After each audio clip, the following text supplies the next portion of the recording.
ദുൽഖർ സൽമാന്റെ ചിത്രത്തിനപ്പുറം വിൻസെന്റ് എന്ന മനുഷ്യന്റെ കൂടി കഥയാണ് ജോമോന്റെ സുവിശേഷങ്ങൾ.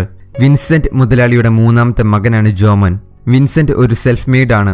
മക്കളിൽ ആർക്കാണ് അച്ഛനോട് ഏറ്റവും സ്നേഹം എന്ന് തിരിച്ചറിയുന്നത് എന്തെങ്കിലും പ്രശ്നം അച്ഛന്റെ ജീവിതത്തിൽ ഉണ്ടാകുമ്പോഴാണെന്നാണ് ഈ ചിത്രത്തിൽ കാണിക്കുന്നത്.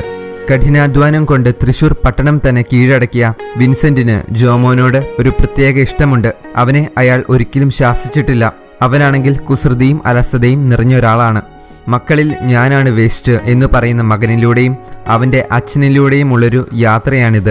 കഥാതന്തു പല സങ്കീർണതകളിലൂടെയും പോകുമ്പോഴും നർമ്മമുണ്ട് തുടക്കം മുതൽ ഒടുക്കം വരെ. സത്യൻ അന്തിക്കാട് ദുൽഖറിനോട് ഈ ചിത്രത്തിന്റെ കഥ പറഞ്ഞു തുടങ്ങിയത് ആരാണ് അച്ഛന്റെ വേഷത്തിൽ അഭിനയിക്കുന്നതെന്ന് പറയാതെയായിരുന്നു.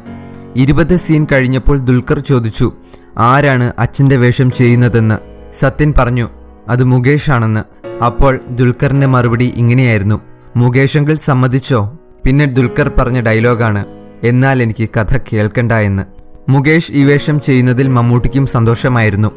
മുകേഷ് നന്നായിരിക്കുമെന്ന് മമ്മൂട്ടിയും പറഞ്ഞു. അത്രയ്ക്കും സുന്ദരമായ ചേരുവയാണ് ചിത്രത്തിന്. സ്നേഹവും ഹ്യൂമറും കരച്ചിലും എല്ലാം ചേർന്നൊരെണ്ണം. നമ്മൾ സ്നേഹിച്ചു പോകുന്നൊരു അച്ഛൻ. കൂടുതൽ സിനിമാ വാർത്തകൾക്കായി ഈ ചാനൽ സബ്സ്ക്രൈബ് ചെയ്യാൻ മറക്കരുതേ. Like, share and comment. നന്ദി.